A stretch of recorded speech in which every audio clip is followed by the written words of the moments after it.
प्रीतम जी। राधा वल्लभ जी। गुरुदेव, आपके चरणों में कोटि कोटि प्रणाम। गुरुदेव, कभी कभी आपका दिया हुआ नियम पूरा नहीं हो पाता तो मन में बहुत बुरा लगता है। पर वही मन नियम पूरा भी नहीं करने देता कभी। इतना बुरा नहीं लगता जिससे नियम होने लगे। किसका प्रश्न है? हाँ, इतना बुरा, जिस दिन इतना बुरा लगने लगेगा उस दिन नियम टूटेगा ही नहीं। अगर हम 500 रुपए की प्रॉफिट के लिए काम करते हैं और 450 रुपये आवे तो आपको कैसा लगेगा? 450 आया है पर 50 का घाटा हो गया, तो दिन भर आपकी सोच इसी बात में लगी रहेगी कि वो 50 वाली बात कैसे हमारी पूरी हो या आगे से ऐसा घाटा ना हो। क्या भजन के लिए हम ऐसा सोचते हैं कि 1 घंटे नियम लिया है या आधा घंटे नियम लिया है या 16 माला का नियम लिया है, आज नहीं हुआ तो आप दिन भर उस पर पश्चाताप करते हैं? एक दिन भोजन छोड़ के देखो कि भजन पूरा नहीं हुआ तो भोजन नहीं पाएंगे, भजन पूरा नहीं हुआ तो रात में सोएंगे नहीं। हम अपने शरीर को कष्ट देकर हम भजन पूरा करें, हो जाएगा काम। हम नियम को उतना महत्व कहाँ दे रहे हैं? जो जितना 50 रुपए का महत्व दे रहे हैं उतना भी तो नियम का महत्व नहीं दे रहे। आप देखो ना, धैर्यपूर्वक देखो। भगवान के भजन को हम छोड़ सकते हैं, कोई परेशानी नहीं। जो नियम गुरु जी ने दिया उसे छोड़ सकते हैं, कोई परेशानी नहीं। लेकिन हमारा जिस पर महत्व है, संसार के धन पर, संसार के भोगों पर, अगर उसकी थोड़ी भी हानि हो जाए, घाटा हो जाए, तो हमारा चिंतन खिंच जाएगा, हमें बर्दाश्त नहीं होगा। मतलब आप धन और भोगों से अधिक भगवान का भजन नहीं मानते हैं। अगर मान ले तो तद विस्मरणेन परम व्याकुलते। ऐसा कैसे हो गया? तो ठीक है, दिन भर भजन नहीं हो पाया तो अब मैं रात्रि में सोऊंगा नहीं, पहले उस नियम को पूरा करूंगा फिर सोऊंगा, क्योंकि हमारा नियम टूट जाएगा। अब आज नहीं किया, चलो कल डबल कर लेंगे।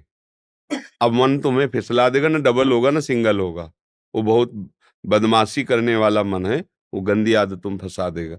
नियम से इसे बांधना चाहिए और नियम जो ले उसका निर्वाह करे, चाहे जैसी परिस्थिति आ जाए, नियम नहीं तोड़ेंगे। तभी तभी भगवत प्राप्ति होती। देखो, कोई भी बात तभी सफल होती जब नियम हो। भीष्म जी ने सत्य प्रतिज्ञा की अपने पिता के सुख के लिए कि कभी राज सिंहासन में नहीं बैठेंगे और कभी ब्याह नहीं करेंगे। मतलब मैथुन धर्म का त्याग कर दिया। समस्या इतनी बड़ी आई कि चित्रांगद को गंधर्व ने मार दिया, विचित्रवीर्य को राजक्षमा टीवी हो गई, 2 पत्नियां आई, उन्हीं में आसक्त हो गए। अब राज सिंहासन खाली, दोनों पधार गए पुत्र जो थे। तो सत्यवती माता ने भीष्म जी से कहा कि मेरे लिए ही तो तुमने कसम खाई थी, अब तुम सिंहासन पर बैठो और पुत्र उत्पन्न करो, हमारे कुल को चलाओ, क्योंकि दोनों बातें खत्म हो रही हैं। भीष्म जी ने कहा सूर्य अपना तेज छोड़ सकता है, वायु अपनी गंध रस, ये सब जितने तत्व अपने छोड़ सकते हैं, लेकिन भीष्म अपनी नियम को नहीं तोड़ सकता।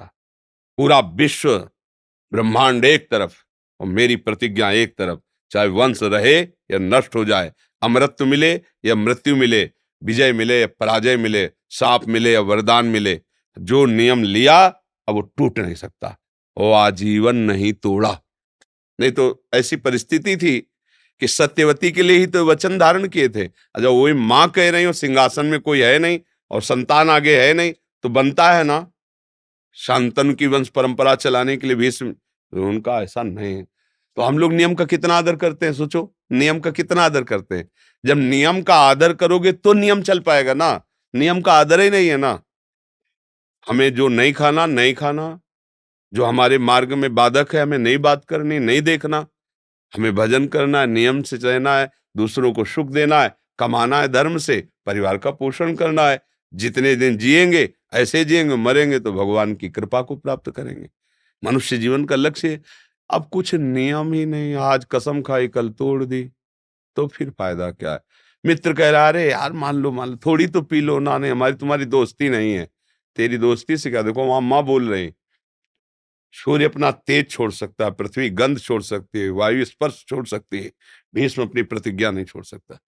तो नियम है ना कि मर चाहे जाऊं भाई, 24 घंटे में नियम लिया इतने माला करने का, कुछ भी हो वो हम अपने समय से काटेंगे। हम भोजन नहीं करेंगे, हम सोएंगे नहीं, सब काम किया नहीं करेंगे भोजन, माला। तो भगवान देख रहे हैं कि आप भजन के लिए, तो फिर वो कृपा करेंगे। अपने लोगों का क्या है, मनोरंजन स्वभाव है, मन लगा तो 2 माला घुमा लिए, नहीं लगा तो कोई बात नहीं। हमें पश्चाताप होता है क्या भजन छूटने पे? भला जलन होती है? भला कभी रोए? सोचो, कभी रोए कि इतनी बड़ी हानि हो गई, हमारा भजन के प्रति महत्व ही नहीं है, भगवान के प्रति प्रीता ही नहीं है, धर्म का महत्व ही नहीं है। नहीं तो रोने क्या? देखो नारद जी कह रहे तद विस्मरणेन परम व्याकुल थे। एक क्षण के लिए भगवान की याद भूल गई तो व्याकुल हो गया, जैसे मछली को जल से निकालो तड़पती है, ऐसे तड़पन आ गई।